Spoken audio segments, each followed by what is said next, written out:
साथियों, यह है न्यूजीलैंड पैसिफिक ओशियन के बिल्कुल साउथ में, ऑस्ट्रेलिया से करीबन 4000 किलोमीटर दूर, दुनिया का दूसरा सबसे पीसफुल कंट्री। इंडिया में रहने वाले ज्यादातर लोग मेरी तरह न्यूजीलैंड को सिर्फ क्रिकेट की वजह से ही जानते हैं, पर न्यूजीलैंड दुनिया में बहुत ज्यादा मशहूर है, खासकर अपनी बड़ी बड़ी माउंटेन रेंज की वजह से। साथियों, इसकी माउंटेन रेंज, इस खूबसूरत लेक्स और हाई क्वालिटी ऑर्गेनिक फूड की वजह से अब हम में से कुछ लोगों को शायद ये ऑलरेडी पता होगा कि मशहूर movie Lord of the ring की शूटिंग भी न्यूजीलैंड की इन्हीं खूबसूरत वादियों में हुई थी। न्यूजीलैंड का मौसम बिल्कुल यूके की तरह है, थोड़ी सी गर्मी, लॉन्ग विंटर और अच्छी खासी बारिश। मगर इसके बावजूद न्यूजीलैंड की पॉपुलेशन यूके की पॉपुलेशन का 7% भी नहीं है। अगर आप न्यूजीलैंड का यह मैप देखें तो आपको नजर आएगा कि करीबन 80% न्यूजीलैंड बिल्कुल खाली है और वहां कोई नहीं रहता। न्यूजीलैंड की 70% आबादी इधर नॉर्थ में रहती है और नॉर्थ की भी 50% आबादी इस एक शहर ऑकलैंड में रहती है। इतना जबरदस्त मौसम, खूबसूरत सीनरी, लो क्राइम रेट और हाई स्टैंडर्ड ऑफ लिविंग के बावजूद 80% न्यूजीलैंड खाली क्यों है? आज जानते हैं इस सवाल का जवाब। सच यह है दोस्तों कि इस वीडियो में सबसे पहले अगर हम वर्ल्ड मैप देखें तो आप नोटिस करेंगे कि न्यूजीलैंड हमारी बाकी दुनिया से बहुत दूर है। मतलब अगर आप कराची या मुंबई से जहाज में बैठे तो ये पूरा अरेबियन सी और इंडियन ओशियन को क्रॉस करके करीबन 18 से 22 घंटे की फ्लाइट के बाद ही आप न्यूजीलैंड पहुंच सकते हैं। और अब सवाल यह पैदा होता है कि इंसान दुनिया से इतनी दूर इस आइलैंड तक पहुंचा कैसे? अब यहां पर मल्टीपल व्यूज हैं। अगर हम न्यूजीलैंड की ऑफिशियली वेबसाइट पर जाएं तो वहां यह लिखा हुआ है कि आज से 1000 साल पहले लगभग 1320 से 1350 के बीच मौरी लोगों ने न्यूजीलैंड को डिस्कवर किया था। पैसिफिक ओशियन के इन सारे आइलैंड, जिन्हें पॉलिनेशियंस आइलैंड भी कहा जाता है, इन पर रहने वाले लोगों को मौरी कहा जाता था। ऑफिशियली सोर्स के मुताबिक दोस्तों, मौरी लोग अपने ये सारे आइलैंड छोड़कर बड़ी बड़ी बोट्स में बैठे और इधर न्यूजीलैंड पहुंच गए।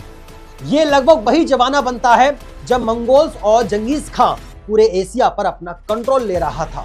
लेकिन अब सवाल यह पैदा होता है कि ये लोग अपने पुराने आइलैंड छोड़कर न्यूजीलैंड आए ही क्यों? इस सवाल का खोज लगाने के लिए जब हमने रिसर्च की तो कुछ आर्टिकल से पता चला कि मौरी के अपने हिस्टोरिकल रिकॉर्ड में थोड़ा सा डिफरेंस के मुताबिक न्यूजीलैंड 13वीं सदी में नहीं बल्कि उससे भी 500 साल पहले अराउंड 758 में क्यूप नाम के एक मौरी ने डिस्कवर किया था। क्यूप एक फिशरमैन था जो अपने और अपने ट्राइब के लिए मछलियां पकड़ता था। मगर फिर ऐसा होना शुरू हुआ कि जब भी वो जाल डालता था उसकी मछलियां उसी एरिया में पाई जाती थी जहां ऑक्टोपस ऑलरेडी मछलियों को खा जाती थी।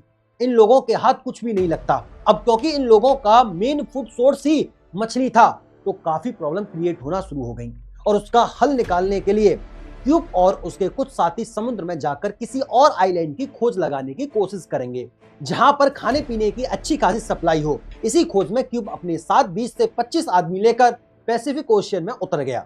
कुछ दिन के सफर के बाद ही उन्हें बड़े बड़े पहाड़ों वाला एक आइलैंड नजर आया।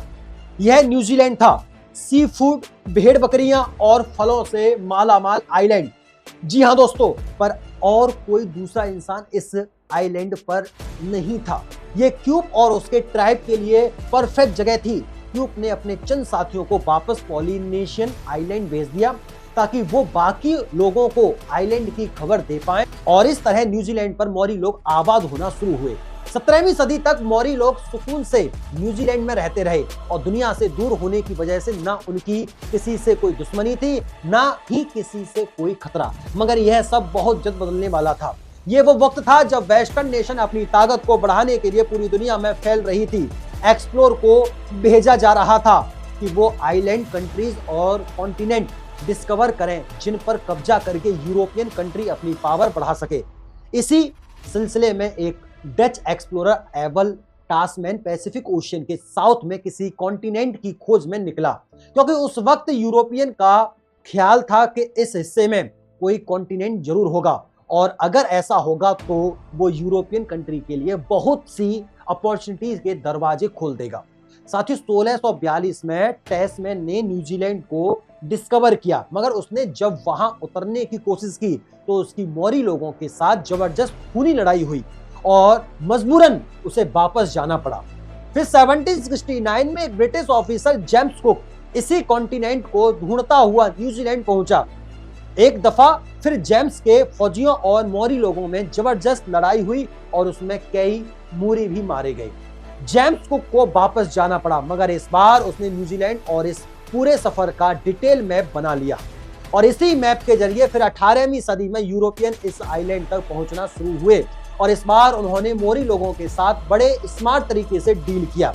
उन्हें ट्रेड और प्रॉफिट का लालच देकर ब्रिटिश ने उधर अपने लेवल पोर्ट्स बनाना शुरू किए। फिर 100 साल के अंदर ही ब्रिटिशर ने न्यूजीलैंड का कंप्लीट कंट्रोल ले लिया। ब्रिटिशर और मौरी लोगों के बीच 1840 में एक ट्रेटी साइन हुई, जिसे ट्रेटी ऑफ वेतंगी कहा जाता है और इस ट्रेटी के बाद न्यूजीलैंड ऑफिशियली ब्रिटिश एम्पायर का हिस्सा बन गया। उस वक्त मौरी लोगों की पॉपुलेशन करीबन 2 लाख थी, लेकिन अगले 100 साल में ये पॉपुलेशन बढ़ने की बजाय 2 लाख से कम होकर 40,000 तक पहुंच गई और इसकी 2 मेन रीजन थी।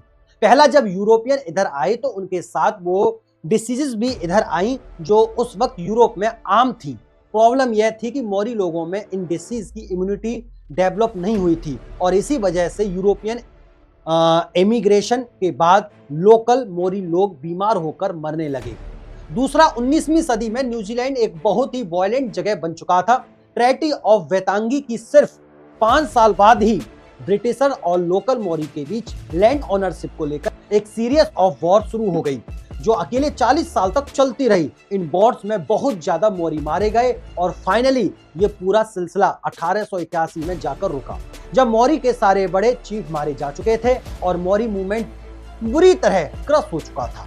अब ब्रिटिश भी ये समझ चुके थे कि लोकल को डेवलपमेंट प्रोसेस में इंक्लूड किए बिना आगे नहीं बढ़ाया जा सकता और इसलिए इन वॉर्स के तुरंत बाद ब्रिटिश गवर्नमेंट ने लोकल्स को इलेक्टोरल प्रोसेस से लेकर हर डेवलपमेंट प्रोजेक्ट में एक स्टॉक होल्डर बना दिया और इस तरह न्यूजीलैंड में पीस और प्रोग्रेस का सफर शुरू हुआ। लेकिन फिर भी आज, जैसे हमने वीडियो की शुरुआत में आपको दिखाया था कि न्यूजीलैंड का इतना ज्यादा एरिया खाली क्यों है और सारे लोग इधर नॉर्थन आइलैंड में क्यों रहते हैं, असल में न्यूजीलैंड का ये साउथर्न रीजन बिल्कुल खाली इसलिए है क्योंकि इस पूरे एरिया पर रहना या कंस्ट्रक्शन करना नियरली इम्पॉसिबल है। न्यूजीलैंड के साउथर्न पार्ट में हर तरफ माउंटेन रेंज है, इस पूरे एरिया में हर तरफ ऊंचे ऊंचे पहाड़ हैं और जमीन इतनी रफ है कि वहां बेसिक इंफ्रास्ट्रक्चर जैसे रोड्स वगैरह बनाना भी ऑलमोस्ट इम्पॉसिबल है। पहाड़ों के इस तरफ ईस्टर्न साइड की जमीन बहुत ही ड्राई और इनफर्टाइल है, जिसकी वजह से यहाँ इरिगेशन भी नहीं हो सकता। इसी वजह से न्यूजीलैंड की मेजॉरिटी पॉपुलेशन नॉर्थर्न आइलैंड पर रहती है। पॉपुलेशन शॉर्टेज की इस समस्या को हल करने के लिए न्यूजीलैंड गवर्नमेंट ने वर्ल्ड वॉर 2 के बाद इमिग्रेशन पॉलिसी को रिलैक्स किया। वर्ल्ड वॉर 2 से पहले न्यूजीलैंड में नॉन वाइट लोगों की एंट्री मना थी और इसी वजह से न्यूजीलैंड की पॉपुलेशन 1950 तक स्टैग्नेंट रही और उसके बाद ये रेस्ट्रिक्शन खत्म हुई तो एशिया, खासकर चाइना, फिलीपींस और इंडिया से लोग इधर आकर बसना शुरू हुए और न्यूजीलैंड की पॉपुलेशन में फाइनली मच नीडेड बूम आना शुरू हो गया। आज न्यूजीलैंड की पॉपुलेशन का लगभग 27% इमिग्रेंट्स है, यानी वो लोग जो न्यूजीलैंड के बाहर पैदा हुए थे। इमिग्रेंट्स की मेजॉरिटी ऑकलैंड और उसके आसपास के एरिया में रहती है और यही वजह है कि ऑकलैंड आज दुनिया के लीस्ट अफोर्डेबल सिटीज में से एक बन चुका है क्योंकि लैंड सप्लाई कम है और हाउसिंग की डिमांड ज्यादा है। इसी प्रॉब्लम को हल करने के लिए न्यूजीलैंड गवर्नमेंट अब लोगों को $8,000 तक ग्रांट दे रही है ताकि वो ऑकलैंड से 100 किलोमीटर दूर बेकातो में शिफ्ट हो जाएं, ताकि ऑकलैंड की हाउसिंग मार्केट पर प्रेशर कम हो और प्राइस नॉर्मलाइज हो सकें। एक बहुत इंटरेस्टिंग बात यह है दोस्तों कि न्यूजीलैंड की पूरी agriculture industry animal meet export पर चलती है। नॉर्थर्न आइलैंड में बारिश की वजह से ऐसी लस ग्रीन जमीन है जिसकी वजह से यहाँ बेशुमार भेड़, बकरियां और गाय पाली जाती हैं। न्यूजीलैंड की पॉपुलेशन लगभग 5 मिलियन है, जबकि एक एस्टीमेट के मुताबिक यहाँ भेड़ बकरियां की पॉपुलेशन लगभग 30 मिलियन है और इसी वजह से न्यूजीलैंड दुनिया में सबसे ज्यादा मटन और सीप वूल एक्सपोर्ट करने वाला कंट्री है। न्यूजीलैंड का 95% मीट एक्सपोर्ट होता है और 2019 में इस एक्सपोर्ट से न्यूजीलैंड ने $46 बिलियन का रेवेन्यू कमाया। न्यूजीलैंड दुनिया की 50वीं सबसे बड़ी इकोनॉमी है और इस इकोनॉमी का मेन सोर्स एग्रीकल्चर एक्सपोर्ट है। 40 मिलियन सिर्फ मीट एक्सपोर्ट से कमाना एक अनबिलीवेबल चीज है और ये इंडिया, पाकिस्तान और बांग्लादेश के लिए एक मोटिवेशन होना चाहिए, क्योंकि ये तीनों प्राइमरी एग्रीकल्चर कंट्रीज हैं। अगर आपको आज की वीडियो अच्छी लगी हो तो इसे लाइक करना, चैनल को सब्सक्राइब कर देना और वीडियो को दोस्तों तक शेयर जरूर कर देना।